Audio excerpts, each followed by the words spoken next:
Ladies and gentlemen, the only princesses I talk to usually are in books that I read with my 5-year-old daughter. And so I'm delighted to be introducing a real one today. I first met Her Royal Highness Princess Sarah Zeid of Jordan in Geneva by accident. I worked at the World Health Organization at the time, and I was driving downhill to meet a friend of mine at PATH at an international conference. Princess Sarah was supporting a PATH campaign at that time, and she needed a lift to get back to the hotel. My friend asked if I would mind.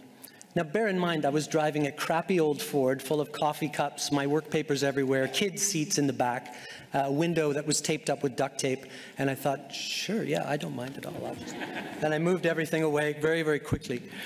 And what I came to understand is that Sarah is a princess, but actually a down-to-earth person whose training, work, and personal experiences have made her a die-hard champion for women and children's health, particularly in humanitarian contexts. She's the co-chair of Every Woman, Every Child, Everywhere, a movement in support of women and children's health and the global strategy. And that sets a high bar. And that's what it's all about, right? We are here to transform the world, not just to drip feed change. So people like Princess Sarah are a huge asset to this cause because they are known. They bring new energy and new players around the table, as well as bringing their leadership, their drive, and ability. And that's why this session, The Power of Partnership for Adolescent Health, touches on such an important theme. Without partnership, without gatherings just like this, we cannot build the traction that we need to turn these conversations into a movement. And it is a movement that we need to build to change the status quo in adolescent health. And that's exactly what's happening here when we bring together young people with ideas and passion to change the world today, not in the future, but today. Civil society, First Nations, technical leaders, heads of organization, UN, donors, and the political and bureaucratic forces of a G7 country like Canada. So these are the ingredients that we need. These are the types of champions that we need at every level. You are the right people in the room, and these are the conversations we need to be having. So without further ado, please join me in welcoming Her Royal Highness Princess Sarah Zeid.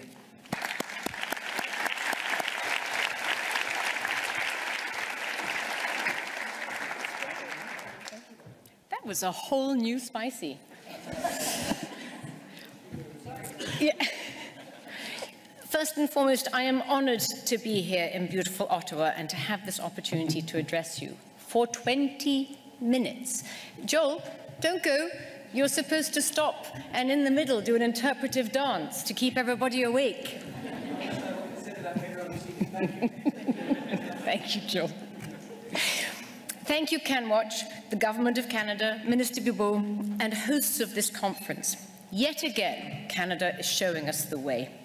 Bold and decisive leadership, the willingness never to shy away from issues, and the courage to stand up for what is right and good. Thank you, Canada. The voice, leadership, and example set by Canadians on every stage is an example that is extraordinary and one the rest of us must support and follow. It's long. I'm warning you now. Interpretive dancing, putting it to music is all good in the middle.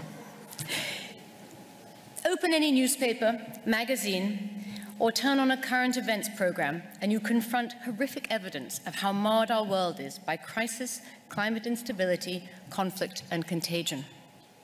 So much about our daily lives seems shaped by forces beyond our grasp.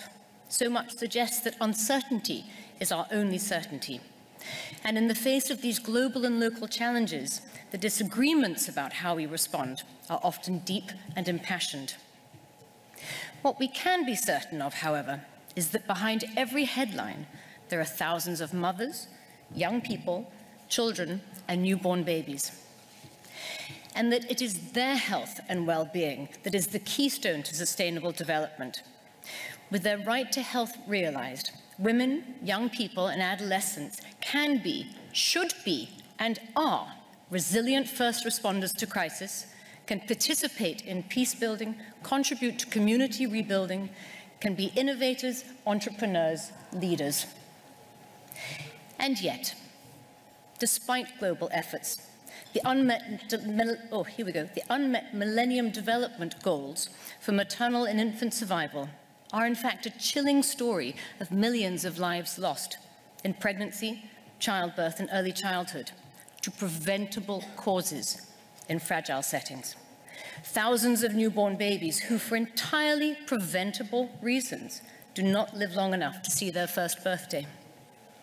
It is a tragic story of adolescent girls forced into marriage, of their lack of access to contraception, of children giving birth to children far too early for their young minds and developing bodies. And it is a wasteful story of girls unable to continue their education. Globally, millions of adolescent girls give birth every year, the product of circumstances they could not have given their own consent to. In fragile settings in particular, more girls are married earlier, bearing children with compromised health, falling out of education, falling between the cracks. Of the 98.2 million people in need of humanitarian assistance in 2017, over 75% are women and children, 30% being adolescents, the majority deeply impoverished. Adolescence is a major human development phase, specifically for our sexual and reproductive health. We've all been there. Yet research by the Women's Refugee Commission and Save the Children reveals significant gaps in humanitarian programming for adolescents. They found that since 2009, not one program addressed adolescents' contraception needs in the critical early months of a new emergency, while overall, adolescent sexual and reproductive health programs have compromised, have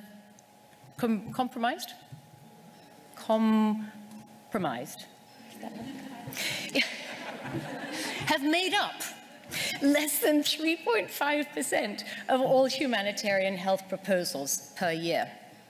This is the real meaning of crisis unabated, of conflict unchecked, of natural disasters for which we are ill-prepared. This web of human tragedy and disaster, be it man-made or Mother Nature, is global, and it is women, newborns, children, and adolescents that are suffering the most, with their basic and critical needs left largely unmet. Peter Maurer, the president of ICRC, recently said, "Instability is spreading, suffering is growing. No country can remain untouched, and no place, person, leader, or partnership can continue without an urgent and honest change of heart and focus to action." And speaking frankly, although there is progress, it is not fast enough nor far enough. We are not succeeding as fast as we should in critical areas or reaching far enough to create in the next generation, the dynamic cohort of adolescents and young people around the world, a conviction that they can and must think differently, solve differently and quickly on a gigantic scale. We must persuade them not to model their behavior on us, and quite simply, we must set them a better example before our own clock runs out. We can only do this if we work to capture the imagination and energy of every man, woman, and child. But it will not happen if we are divided, if we think narrowly and only in terms of what will benefit us individually, as member states, or communities, companies or banks, or faiths or sectors.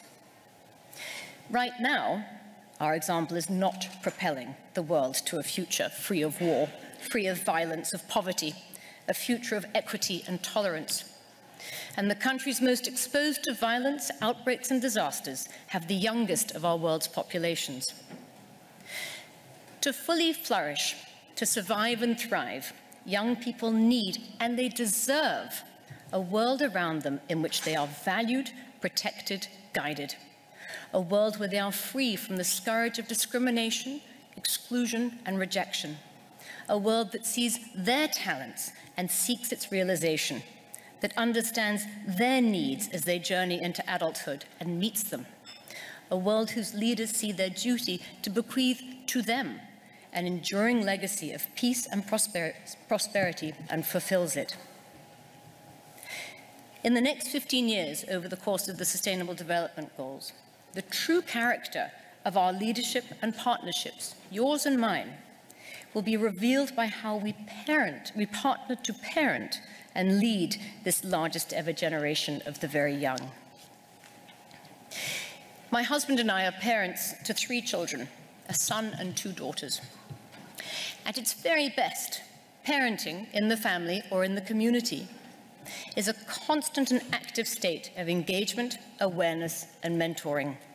It demands time, investment, effort, selfishness, unrelenting focus, and deep compassion. It does not dominate or injure. It nurtures and it protects. It does not suppress or neglect. It gives space for risk-taking within expounding boundaries and provides for progressively greater autonomy. It does not render invisible or resent. It succeeds because the young have. It achieves when the young do. It is satisfied only when the young prosper. Every child has the right to a parented passage through adolescence into adulthood. And today, this demands new scale and to go to scale, and demands new forms of partnerships between us. The Prime Minister of Fiji, in a bruising speech about the devastation brought to the Pacific Island countries by climate change, called the cohort of inaction the coalition of the selfish. A coalition of the selfish. That is not the world I want to raise my children in, or the example I want them to follow, nor is it the inheritance they deserve. I want to be part of a coalition of bold, honest, and focused action to change the world for the better, where we can be joined together, bonded in the rights we have in common, strengthened by the richness of our diversity, and founded in our regard for the uniqueness of our respective contributions in each and every setting. Only then can we truly be galvanized as people, parliaments, governments, the private sector, and international donors to do more for more and to do it better. Catalytic change is needed to fully embrace what we know to be true and truly transform ourselves to be worthy of the people we must serve who need us the most. For the last 3 years, I have done my best to be on the front line of action. Under the banner of every woman, every child, everywhere, I have led, sometimes followed, and sometimes dragged, a passionate partnership network committed to working differently. First and foremost, we have worked to put those for whom we work at the center, holding fast to the knowledge that if you support me, a young woman, if you educate me, enable me to survive and thrive, I will be a powerhouse for good wherever I am, and for many more than I am, whether urban or rural, developed or developing, in feast or famine. We have also sought to build bridges across otherwise disparate sectors, joining together development and humanitarian actors to devise mutually reinforcing strategies and programs that work for the life course and across the continuum of pre- and post-crisis phases, as well as during crisis. We have sought to encourage gender and age-sensitive multi-hazard risk assessments, and we have called for an attention to contingency planning in development strategies and pre-positioning of life-saving commodities where crises loom. We have also fostered exchange and cooperation between unusual suspects, from Sesame Street to IKEA, from Abu Dhabi to Fiji, on financing and on urbanization. We have sought to show that the future of our children and young people is everyone's business. In this, we are determined to be held accountable to the women, adolescents, and children who today are at gravest risk of being left far, far behind. This demands of us a focus on life cycles, more than electoral ones, on menstrual cycles, and not just financial ones, on the ebbs and flows of El Niño, more than political polls, and requires an unrelenting commitment to meet the constant and unchanging need for courageous leadership in a time of uncertain future. Our hardest to reach women, newborns, children, and adolescents are becoming embedded in already overburdened urban centres, often living without status or access to services, and unwanted by host countries who themselves are being pushed to their very limits. Meeting their needs, upholding their rights, and ensuring they can survive and thrive so as to transform That takes effort from all of us. None of us can do it on our own, and business as usual just won't cut it. It is past time we forged broader, faster, more inclusive partnerships, the foundations of strong communities of effort, powerful, proactive partnerships that will not rest until we have succeeded in securing a life of dignity, a childhood unbroken, an emergence into adulthood with destinies intact, and the opportunity to contribute for everyone, everywhere. Thank you.